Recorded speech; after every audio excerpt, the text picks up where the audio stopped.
Hey to all of our friends out there watching Today in 30 on Today All Day. We hope you guys are having a great Monday. Big day here in Studio 1A. We're starting off the week with the coronavirus in the classroom town hall on our plaza. We're going to tackle all of your questions and concerns. That's right. And we brought in the director of the CDC, the Secretary of Education. Also, we have a lot of parents and students and teachers. They've flown in from all around the country. And together, we're going to share an important conversation on the issues surrounding the return to the classroom. There's the mask debate, of course, COVID fatigue, and also when kids under 12 will be able to get that vaccine. Big question. Then we're going to give you a firsthand look at a special partnership in Los Angeles between police and young athletes. And today, the NFL's LA Rams helping us pull off a big surprise for the kids. And guess who stopped by the fourth hour? The lovely Jessica Biel. Oh, yeah. Anyway, she chatted with Jenna and myself about her latest project. So, Savannah, we're ready because it is time for Today in 30.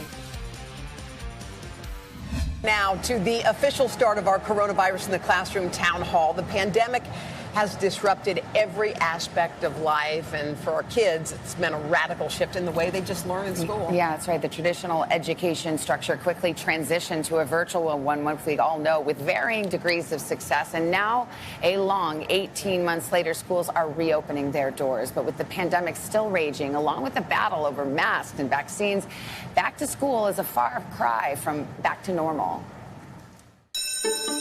The first day of school can be stressful in the best of circumstances. The first day of school in a global pandemic, a mixed bag of emotions.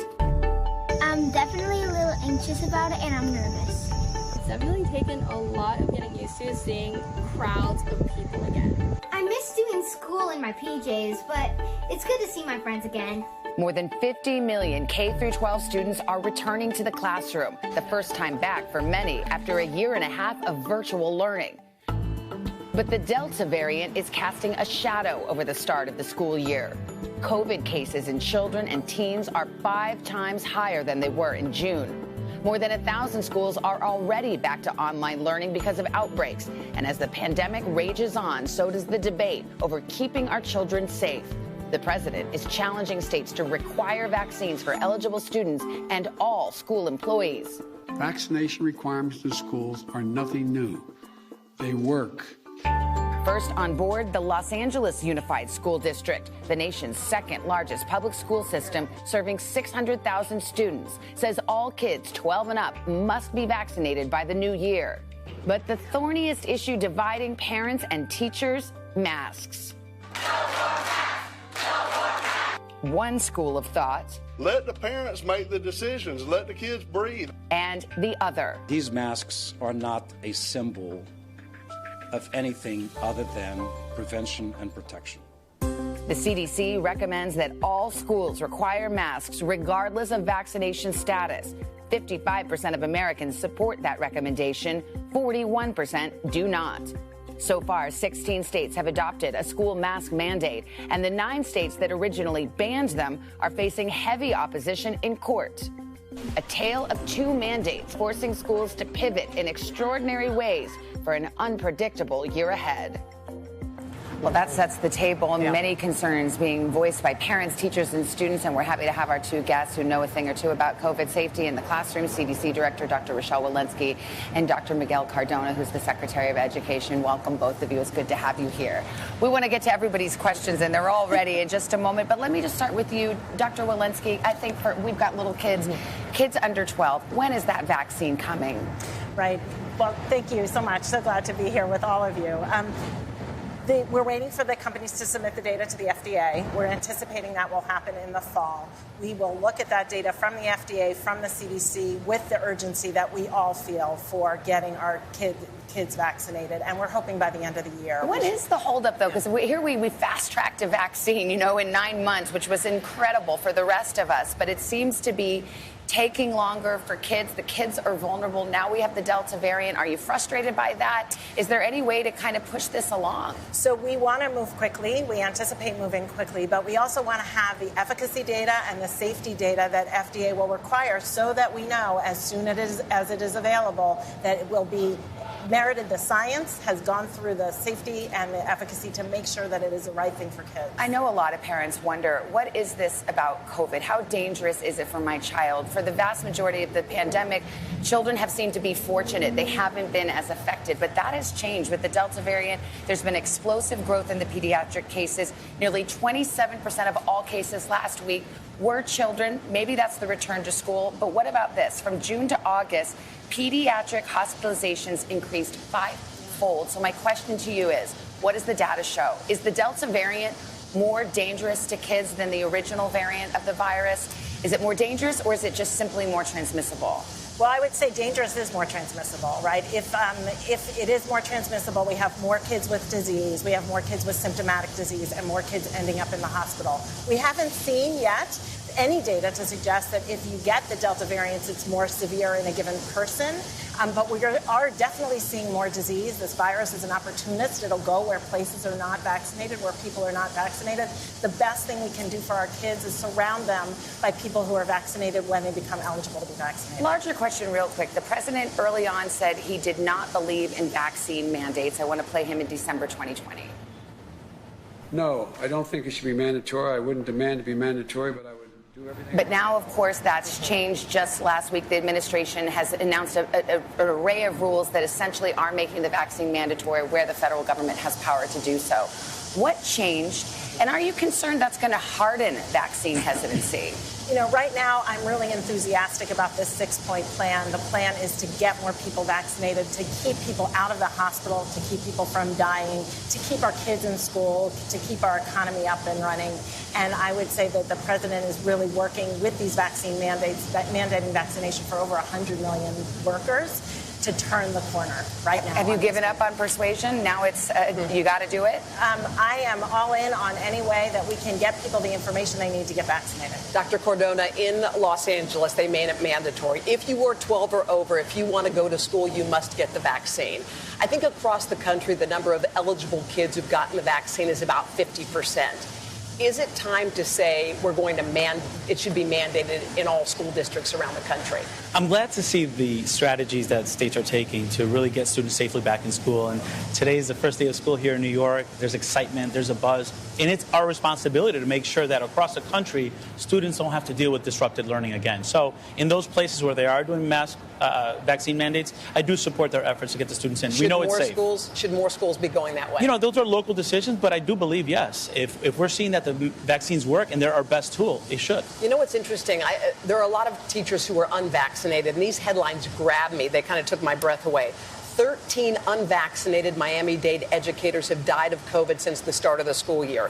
A Texas school district closed all schools after 2 teachers died. One was unvaccinated and the other has not disclosed. So President Biden essentially issued a mandate for some teachers and educators to be vaccinated. That mandate came kind of after school was already in session. Is that too late, and should he right now go further than that?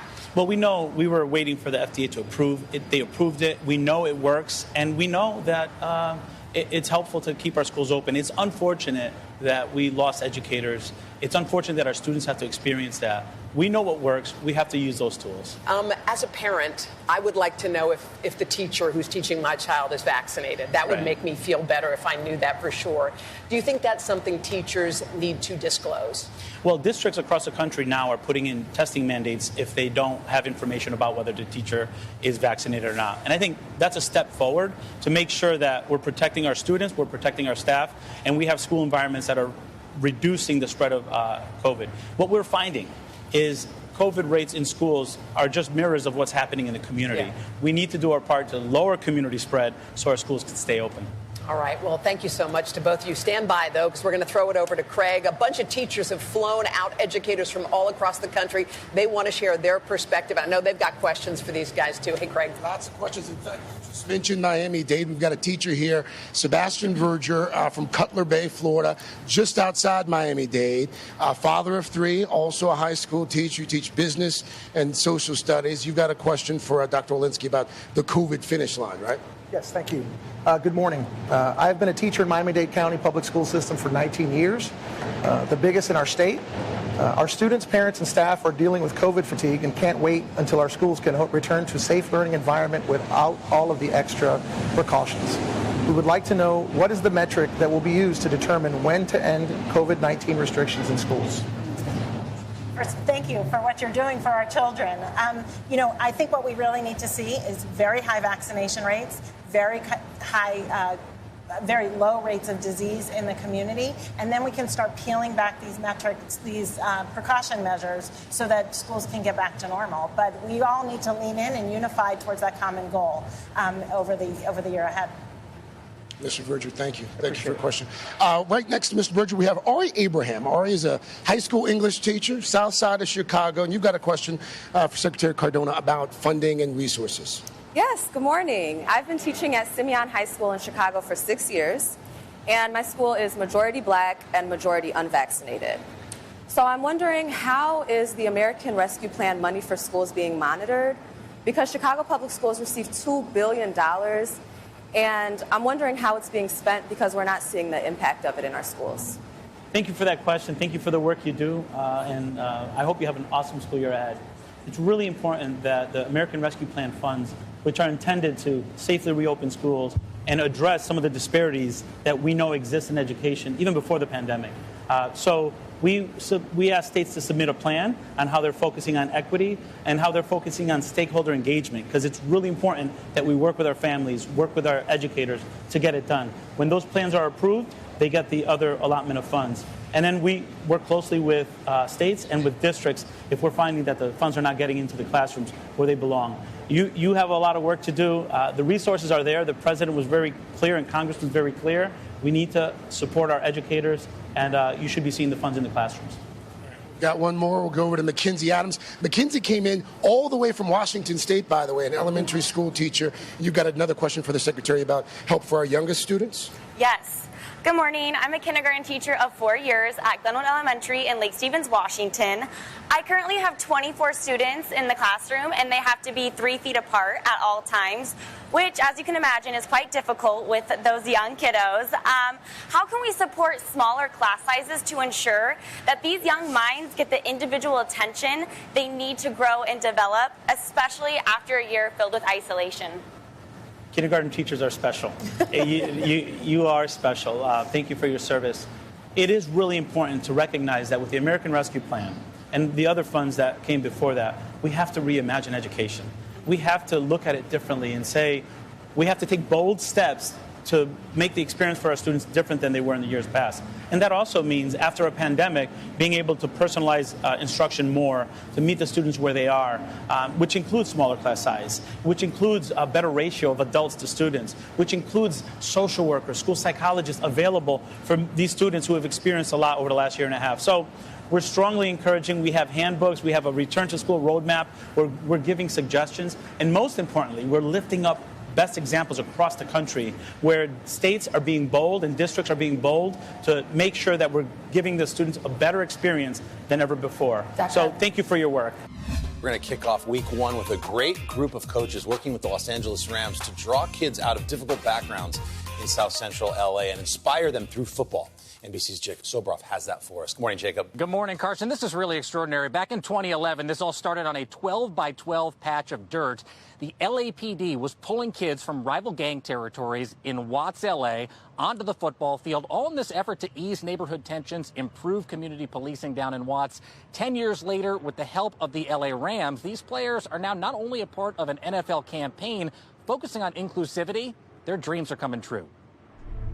Today, nothing else matters. As the football season begins, the stars of the NFL's kickoff campaign didn't emerge from bright lights or a big stadium. It's a team of kids in Los Angeles' Watts, started by the LAPD as a way to engage the community. You want to change. Start with the youth, educate the youth. My name is Aaron Thompson. I'm a Los Angeles police officer, and I'm also head coach of the Watts Rams. Coach Z has been policing in Watts for over 25 years. An area of just 8.2 square miles, it has the highest concentration of gangs in all of LA. Kids are forced to make hard decisions at 9, 10, 11. Coach Z offers a different option for kids. This program is about discipline, period. It started with just 30 players, but now over 100 Watts children ages 8 to 14 spend 4 days a week playing football with the LAPD. It's about academics. Football's not first. 13-year-old Evan and his 11-year-old little brother Noah say the team has helped raise them. I look at them like family, like it's a father figure, like a male role model to me. And then my teammates, man, that's brothers and sisters. Started in 2011, the team was slowly growing, earning the trust of the community. Then in 2017, the LA Rams got involved, providing uniforms, player mentoring, a state-of-the-art field, and once-in-a-lifetime opportunities. Molly Higgins is the Los Angeles Rams Vice President of Community Affairs. So they invited me down to Watts to do a ride-along, some of the officers back in 2017, and just fell in love with their vision and what they're trying to do. The commitment and contributions from the LA Rams have struck a deep chord for a man who's dedicated his life to service. Something that I prayed for, man. You know, from day one. Just a big name. Jesus, man. I ain't sorry about that, man. Just somebody believing in these babies, you know. Just helping out. It was great. They're believing in you, too. Yes. The impact is easy to see.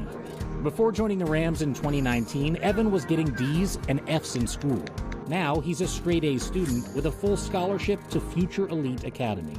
I've gotten so many opportunities from going to a school that costs $38,000 a year to attend, to being in an NFL kickoff commercial with Aaron Donald. I mean, it's been amazing. We were there as the team got their first peek at that commercial.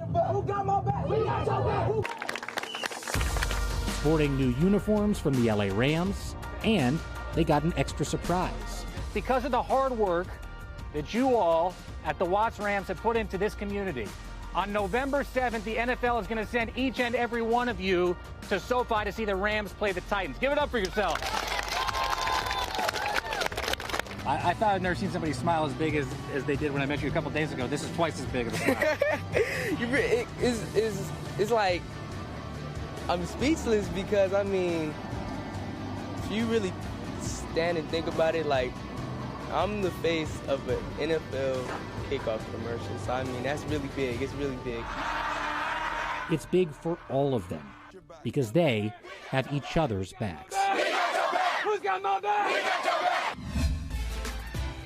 Emmy and Golden Globe nominated actress Jessica Biel stepped into the Hollywood spotlight at just 14 years old when she starred on the family drama, you remember it, Seventh Heaven. And since then, she's appeared on more than 40 movies and TV series. Jessica has also launched her own production company, producing and starring in shows that we love, like The Sinner on USA Network, which is kicking off its 4th season.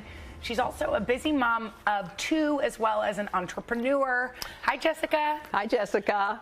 Hey, Jessica, good morning. Good morning. Okay, well, first of all, since you've been here, you got pregnant, you had a baby, and nobody even knew. A lot has changed. That was an accident. I mean, the not knowing part, it was not on purpose. It just, everything sort of happened, and we left town, and we never returned. And then we had this beautiful baby. It was this totally bizarre and somewhat, wonderful kind of private experience. Yeah. Well, I love your oldest one is 6. I mean, I knew when my 2 kids, when I got Haley and then Hope, in between I forgot everything. I literally had to relearn. Right? I'm like, the diaper part, like it was so weird. Was there like a relearning process for you?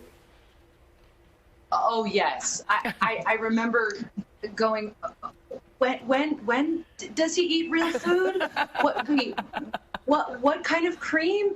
What bathtub? I mean, I felt like I forgot. It was amnesia. I started from scratch all over again. And I didn't expect that. I just sort of thought, well, I'm an expert now. You know, I've done this once before and I can do it again. No, I needed a full education all over again. Well, I have a 6-year-old. Hoda has a 5-year-old. Four and 2, yeah. I rounded her up, you see. But anyway, what is the eldest, Phineas, think of the baby? Well, my oldest is Silas, and he thinks Phineas, the baby, is there's two, yes. hilarious. I think he also is starting to get irritated about him snatching his toys. Mm-hmm. You know, we're in that mode. But he finds him really funny, and the baby thinks that Silas has hung the moon. So that's really cute. You know, he of course wants to do everything that his older brother's doing and follows him around everywhere. But Silas is the best big brother. He's so sweet, and he's just a lovely guy. We're pretty lucky. They're sweet boys. Well, you're living a beautiful life in the country. I love your Insta. I'm like, oh my God, I feel like I'm getting away from New York City, just scrolling through your pictures. But also you've started a new project out there. Yes, so started this company called Kinder Farms, and it's we like to think of it as the kinder pharmaceutical company. It's really it's a place where we can create effective and clean products for families. It's that simple. My partner and I in the business, we both had the same experience. We had sick kiddos, and we were in the pharmacy looking for a hydration, something, you know, with electrolytes. And I didn't see anything on the shelf that really fit with my value system, and I didn't understand what was on these ingredients lists. And he had the same experience, and we sort of joined forces and said, this is just not right. We have to give families other options, because people, you know, feel differently about putting, you know, really safe ingredients in their kids' bodies and in their own bodies. So that's kind of how it all started, and we have this amazing hydration formula that we call Kinderlight that's out now, and we're super proud of it. And we have other products coming down the pipeline, and hopefully we can just provide options for moms and dads who are looking for something different. Super smart. And by the way, most people just learned to make bread during the pandemic. You started a company and had a baby. Can we quickly play this little game with you calling the Biel Deal, where we pick some of your most entertaining snapshots from Instagram, and then you can tell us a story, okay? First one we have is this photo from 2013. What are you doing? Oh, gosh. Yeah, good question. What am I doing? I was in the middle of my trek up Mount Kilimanjaro. Oh, my gosh. And this wonderful suit, flattering, amazing suit, is my favorite underlayers that I wear when I'm snowboarding. And Justin makes fun of me all the time because he goes, are you seriously wearing this ridiculous suit thing again? You look like the white Power Ranger. And I said, I don't care. It's the warmest. It is, you know, your sweat wicks off of you. I kind of want that. I don't know what it is. We want that suit. It looks like We're jealous. A full body Spanx. Okay, I'm going to send it to you. Watch out. I know. And then the question is, do you wear underwear under the full body Spanx? No, you don't need to. Know. Smooth. Just real quick. We got to look at this throwback audition video. Let's just take a quick look. Oh, wait, this is something else. Y'all went to this. Oh, yeah. Well, now we're getting somewhere. Who is the guy with the chainsaw? He's over there. He's over there. You gotta help me. Oh my gosh. You were covering your ears, your eyes, and your mouth. You were about to dive down.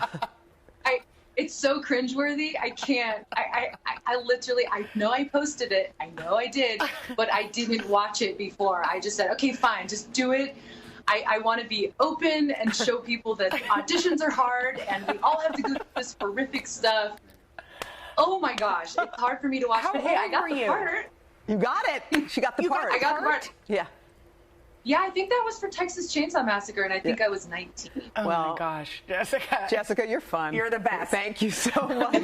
Thank you, guys. Season 4 of The Sinner premieres October 13th on our sister network, USA. Ladies, what did you think of Jessica Biel?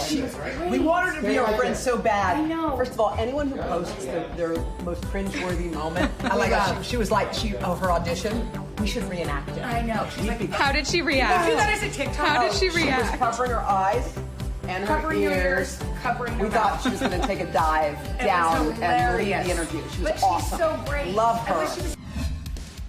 Come tomorrow, would you guys? Because we're going to have Julianne Moore and Ben Platt here. Yeah, plus Broadway's cast of Wicked. Going to be a great morning. Broadway's opening bright and early. We'll see you right here on Today.